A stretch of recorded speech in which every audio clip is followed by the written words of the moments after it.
Here we have a ribbon of magnesium. Magnesium is a metal, has the properties of luster. You can see it's shiny, it's malleable, it's bendable, can conduct heat and electricity.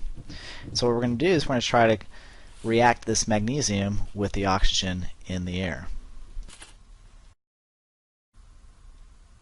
We need a little activation energy to get the magnesium to react with the oxygen, and there it is. So oxygen's reacting with the magnesium ribbon, and it's releasing a lot of light and heat energy. This is one of the brightest lights that's produced by a chemical reaction. They often use magnesium in fireworks for these bright bursts of white light, and also is extremely hot. You can get very, very, very high temperatures from this chemical reaction. Now, coming off the light, you can see a white ribbon, and that is the magnesium oxide that's being produced. So magnesium atoms are being bonded to the oxygen atoms in the air to form that magnesium oxide product.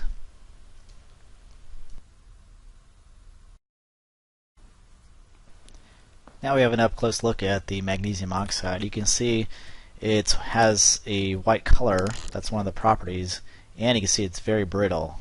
Basically, it's going to turn into a powder if you touch it. How do magnesium atoms bond with oxygen atoms? Well, let's take a look at how all that works.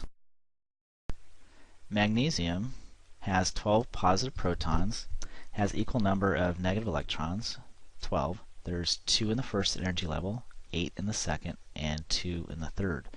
The outermost energy level electrons are called valence electrons. So magnesium has 2. So the electron dot diagram for magnesium shows the 2 valence electrons. Oxygen has 8 positive protons and 8 negative electrons. There's 2 electrons in the first energy level and 6 in the second. So the electron dot diagram shows the 6 valence electrons. Atoms need a full set of valence electrons to become stable. In magnesium's third energy level, there needs to be 8 valence electrons.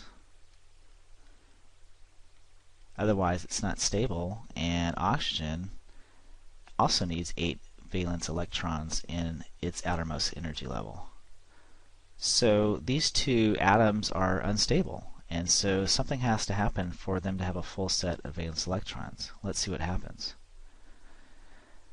You see, magnesium is transferring this electron to oxygen, and now it's over here in the second energy level of oxygen, and magnesium's other valence electron is also transferring to oxygen. So now oxygen has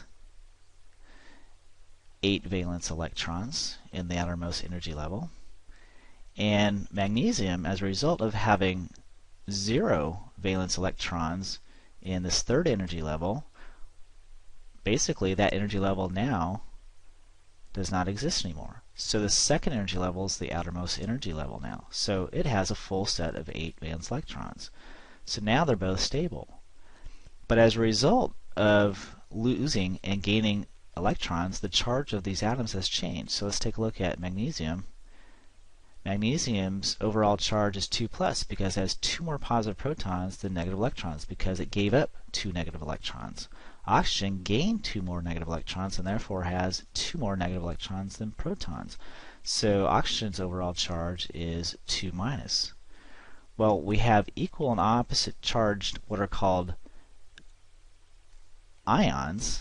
These are atoms that have a charge. So we have magnesium 2+ ion and an oxygen 2- ion. So they're equal opposite charges. So now they're going to form a bond called an ionic bond. And now the new compound is magnesium oxide. This is called an ionic compound. So in a chemical reaction between magnesium and oxygen, magnesium transfers 2 electrons to oxygen, creating oppositely charged ions which form an ionic bond. So now we have magnesium oxide. And if we take a look at the electron dot diagram, it shows magnesium's 2 valence electrons transferring over to oxygen, again forming oppositely charged ions and forming the compound magnesium oxide.